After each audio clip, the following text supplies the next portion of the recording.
Olá pessoal, sejam bem-vindos a mais uma aula de Química. Estamos continuando com a nossa série Evolução de Modelos Atômicos e hoje nós vamos aprender um pouco sobre o modelo atômico de Rutherford. Nós aprendemos na nossa aula anterior que o modelo atômico de Thomson era uma esfera de massa positiva incrustada de elétrons, diferente do modelo de Dalton, que o átomo, a teoria proposta por ele, era uma esfera maciça indivisível. No modelo de Thomson já havia divisão, cargas positivas e cargas negativas. Em 1896, o francês Antoine Becquerel descobriu acidentalmente que amostras de urânio podiam emitir alguns raios. Esses raios não só atravessavam alguns materiais, como também manchavam filmes fotográficos. Nessa mesma época, o casal de químicos Marie Curie e Pierre Curie estavam estudando esse mesmo fenômeno e descobriram que não apenas o urânio, como outros elementos também tinham essa mesma característica, emitir radiações. Eles chamaram esse fenômeno de radioatividade. Um detalhe importante que Marie Curie foi a primeira mulher a receber um prêmio Nobel de Química por causa dessa descoberta e depois ela descobriu outros elementos e ela recebeu outro prêmio Nobel. Foi a primeira mulher a receber o prêmio Nobel de Química e a primeira pessoa a receber 2 prêmios Nobel. Interessante isso, né? Muito bem, mas existia um questionamento. Que radiações são essas? Para responder a esse questionamento, vários cientistas, incluindo Ernest Rutherford, fez alguns experimentos para poder descobrir que radiações eram essas. Vamos ao experimento de Rutherford. Observe com detalhes o que ele fez. Ele colocou um bloco de chumbo. Chumbo é um elemento, um metal muito denso, que impede a saída de radiações. Dentro desse bloco de chumbo tinha um orifício, lá dentro ele colocou uma amostra de plutônio, que era um elemento radioativo, tá? Muito bem, de frente a esse bloco de chumbo contendo essa amostra de plutônio, ele colocou um anteparo fluorescente. Sabe aquela chapa de raio-x? Pronto, semelhante àquele material. Ele colocou de frente e bem aqui ele colocou uma folha de ouro, mas uma folha tão fina como a espessura de uma folha de papel. Ele descobriu, e eles nessa época eles já sabiam, que esses elementos radioativos liberavam radiações alfa, beta e gama. Esse tipo de radiação aqui do plutônio eram as partículas alfa e eles sabiam que tinha cargas positivas, eram carregadas positivamente. Ele fez esse experimento para observar o que acontecia. Vamos ao experimento. Quando saía a radiação, essas partículas alfa, batia na folha de ouro, 99% dessas partículas atravessavam. Lembrando que a radioatividade é invisível. Ele poderia enxergar, ele sabia, porque quando a radiação atravessava a folha de ouro, manchava, criavam pontinhos nesse anteparo fluorescente, a chapa de raio-x. Ele observou. Nas observações, a primeira observação, que a maioria atravessava a folha de ouro. Mas para intriga de Rutherford, ele percebeu que algumas dessas partículas eram desviadas de sua trajetória. E algo ainda mais intrigante é que pouquíssimas, raríssimas dessas partículas, elas voltavam de sua trajetória. Observe, 3 observações que Rutherford fez. A maioria atravessava a folha de ouro. Algumas eram desviadas de sua rota, de sua trajetória. E pouquíssimas, raríssimas, retornavam. Foi aí que ele e seus colaboradores começaram a se questionar o porquê de tudo isso. Como pode uma partícula partícula, que é energia, atravessar uma folha sólida, algo sólido. Como você faz para atravessar uma parede? Será que é possível? A única forma possível de se atravessar uma parede é pela porta.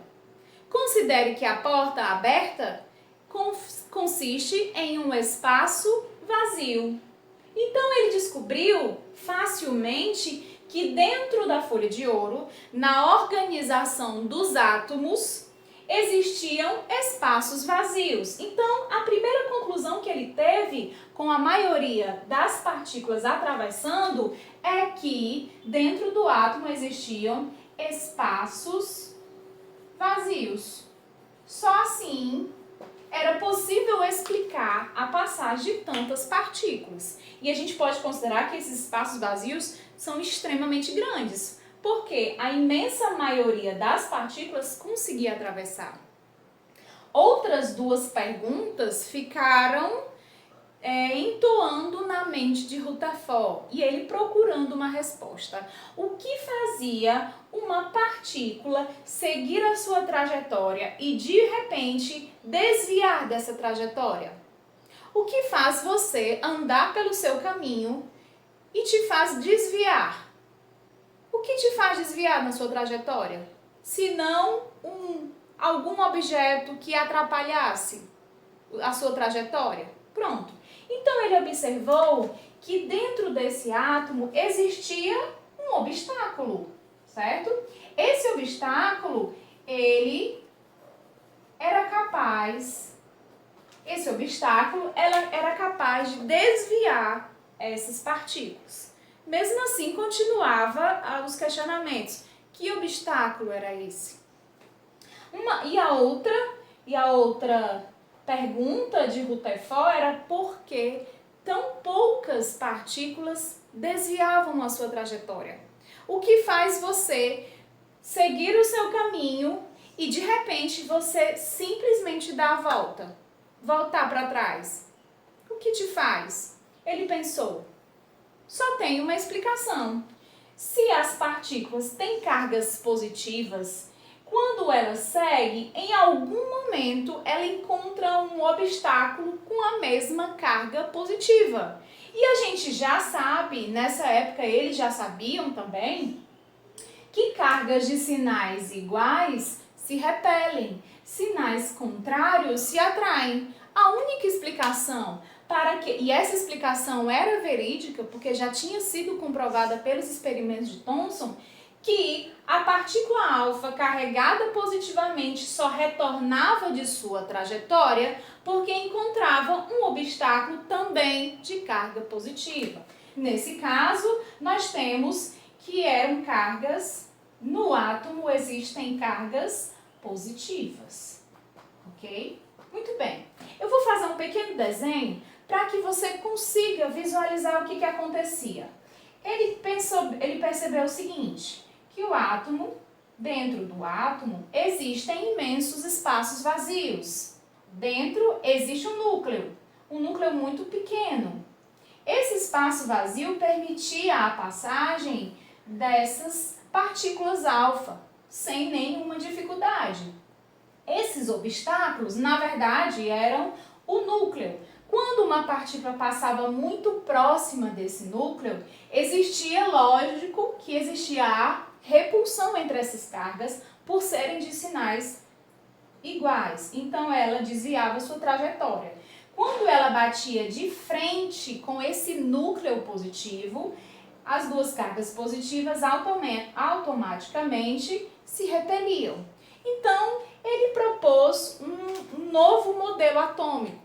E esse modelo atômico ele foi revolucionário. Por quê? O modelo de Dalton e o modelo de Thomson eram esferas, consistiam em esferas. O modelo de Rutherford já se tornou diferenciado e mais próximo do que é realmente aceito, o que é realmente verdade, porque ele propôs um átomo que possui um núcleo atômico. E ele propôs o seguinte, dentro desse núcleo existem partículas positivas. E as partículas negativas, elas circundavam em torno desse núcleo. Esses elétrons circundavam nesse espaço extremamente muito maior do que o núcleo, consistindo nos espaços vazios comprovados pelo seu experimento. Então ele chamou esse espaço percorrido pelos elétrons, ele chamou de eletrosfera. Eletrosfera é a esfera dos elétrons, ou o local onde existe maior probabilidade de se encontrar um elétron. E dentro desse núcleo existe o núcleo atômico de carga positiva. Observe que o espaço vazio que existe dentro do átomo é algo muito grande, extremamente grande. Para que você tenha uma ideia mais aproximada do que é esse espaço muito grande, imagine você uma moedinha de 10 centavos. Não sei se você já entrou no estádio do Castelão. O estádio é muito grande, a arquibancada é muito grande. E o centro do gramado é o local onde a gente pode colocar essa moedinha. A moedinha de 10 centavos representa o núcleo desse átomo. O núcleo atômico proposto por Rutherford. A moedinha é o núcleo com as cargas positivas. Esse espaço vazio consiste entre o espaço que está entre a moeda e a arquibancada do estádio. Imagina aí a quantidade de espaço vazio.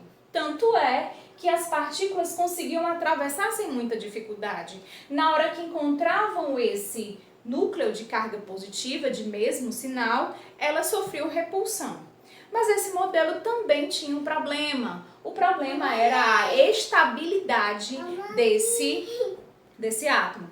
Eu espero que vocês tenham gostado da nossa aula, que eu tenho ajudado você. Faça as atividades e leia o conteúdo que está no seu livro. A minha filha está perturbando aqui, mas não liguem para ela, tá? Um beijo e bons estudos. Tchau! Olá, pessoal! Sejam bem-vindos a mais uma aula de Química. Nós continuamos com a...